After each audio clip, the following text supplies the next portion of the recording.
Hi, my name is Jay Young. Many of my students know me as Mr. Young, but I am looking for a job now. As yes, I do like to make YouTube videos, but I don't even monetize them, so I don't get any money for them at all. But I feel that my abilities could work for someone. So in this video, I'm just gonna go through, well, the first bit I'm gonna go through my resume, and but all this is before I was struck with a form of cancer that has made me talk funny and I can no longer walk. But trust me, I can still do things. In fact, I made all these videos on my channel and I would do very good in a job in the graphic design profession. I'm gonna include in here creating some examples of converting a picture into a t-shirt design. The design on a tombstone would be carved by a CNC machine and designing a greeting card. So let's begin first with my resume. I started off, I went to college to Algonquin College of Applied Arts for television animation, and I had more of an affinity for computer graphics than a lot of my fellow students. On the educational board, there's a fellow that owned a company called Artec Digital Entertainment, which is where I got my start from. He actually hired me 4 months before I graduated, so I worked part-time on this first game of mine just by creating trackside objects for Model Extreme for the Corral Corporation. I was far too inexperienced to actually work on the 3D work, but I was able to do trackside object in Photoshop with an invisible background to them, so they were like saved in a PNG format. But then I got my first break in making 3D objects in a game called In Medieval Time, where I worked with two other fellows and we made all of a 3D environment for a town. The acting for the game was done by actors on a blue screen because at the time green screen had not gotten very big. But yes, on a blue screen, and that was for H&A Publishing. So that was back in 1997. So I was a little bit green still, but they gave me a chance. And looking back at the objects now, I somewhat shudder to think that anyone gave me a job, but it was the time that it was, so, and they did, so that's pretty good. Then I moved on to a game called UFOs. It was also for H&E Publishing, and in that game I worked with traditional 2D animators to make 3 backgrounds for hand-drawn characters, and the characters actually interacted a lot with my 3D object. So I did a lot with that. Medieval Times was really my start in 3D modeling for games. But UFO, I felt like I had more of a contribution to it. So then I moved on to my really long project of Star Wars Monopoly for Hasbro. And in that, I got to design, well, I designed the game board itself, the way it would float in space, and I did a few animations myself of spaceships flying around and the way the characters move. I also I animated C-3PO to the voice of Anthony Daniels, and then very much like what I did on UFOs, I moved on to a game called My Little Pony, again for Hasbro, where I made the 3D backgrounds for that, and the characters were drawn on top of my background just for something for them to interact with. It was kind of a cute game. Then I had done some 3D objects for the game ARA for H&A Publishing. I didn't have a lot to do with the actual production of the game. I just made some of the objects just to help out. But then I moved on to making Jeopardy and Wheel of Fortune. Well, both of those, I was on a team of 3D animators to make various background objects. Like for Jeopardy, we made the podium, and for Wheel of Fortune, I made backgrounds for different games. But then my last game that I worked on at Artec was Cuber for the PlayStation. And I didn't actually do any work for that. I did conceptual work. So they came to me and said, Jay, what would the game look like in 3D if it was made 3D? And so I spent a few weeks making it 3D for them to see, and they actually went through and made the game after I had left, of course. And after I left, I did some web design work for a company in Barbados where I actually did a website for Eddie Grant. So that was my claim to fame there.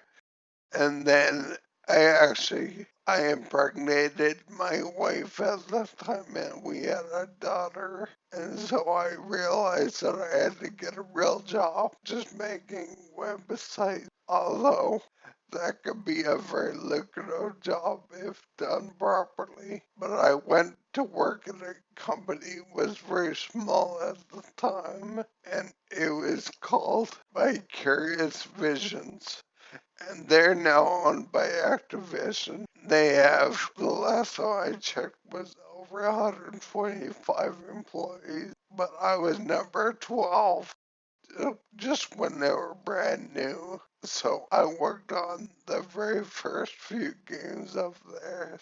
And I dare say that some of my work opened up the world for them. But the first game, the game that I was hired to start, was Polaris Snowcross, in which I had to make 12 actual snowmobiles and their riders just so that they could be put into the game. And being that that was sort of my thing, making the contraptions and the riders, I did the same on C2 Hydro Cross. I did some work there, and then I did some smaller work for the Game Boy Color on the game Carnival, which I made a few 3D objects for that, but I didn't do too much as they had their own art team for that game, so it wasn't really needed.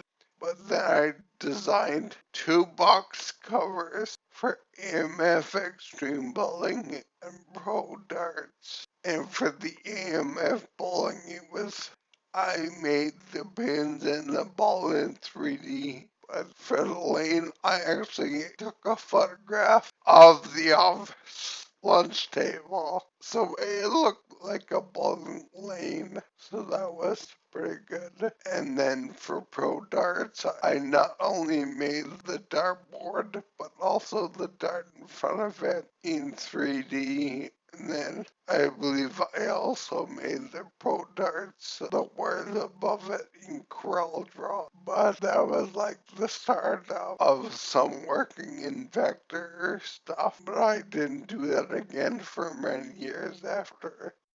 Then we move on to the game Terminus, which the game was actually already made. I went and made the logo for it in 3D, and I made a full motion intro to it. there wasn't much to do with that, but I did try my hand at logo design. Now we move on to Tony Hawk Pro Skater 2 for the Game Boy Advance. This is probably my most notable game I worked on. I actually made the characters. It was pretty small. The Game Boy Advance didn't really do 3D objects. I actually made the world's first real-time rendered character model, and it was very small. It was like 300 polygons, so it was super small. But then after that, I moved on to Spider-Man Mysterio's Menace, which was not 3D, but we needed 3D for the character sprite. So I modeled and rendered all of the characters and did the animation of them. In fact, one of the bad guys was actually modeled after me, and my wife's son really liked. I think he liked it a little too much, but he liked playing it so he could beat up Dad. So I don't know if I should applaud him for that or take offense. But either way, that's yet another game that I worked on. And then I worked on Power Rangers Time Force, which was actually the first game where I was the lead animator. So I led our team of animators to create all of the 3D characters and background objects, much like what I did in Spider-Man.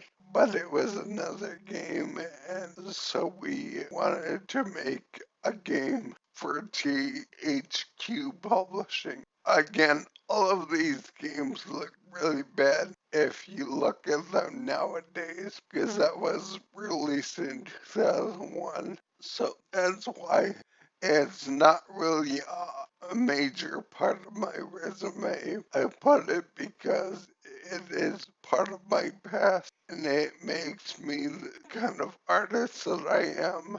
I left VV or Vicarious Vision because, well, my wife at the time was diagnosed with cancer, so we moved back to her hometown of Elmira, New York, and I couldn't find any kind of video game or artistic work here. So I did freelance work for a company in the Netherlands called Engine Software, and I done a few games for them. I don't know if anything that I made for them was ever published. So I did do the work and got paid for it, but I don't think that anyone ever saw it.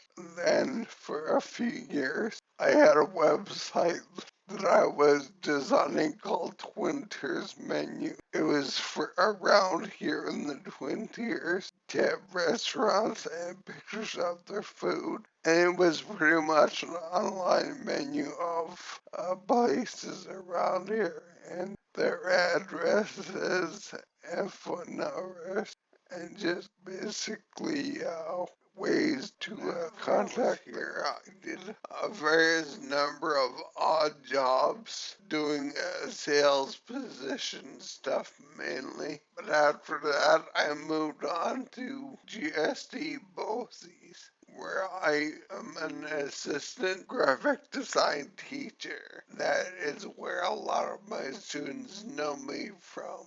So overall, that's pretty much who I am right now. I am looking for a part-time job, perhaps like 20 hours a week at 11.25 an hour, because of my disability restraints I cannot make more than 900 a month. Thank you very much for considering me. I hope you enjoyed the other videos on my channel as well as the graphic tests that I'm doing for you.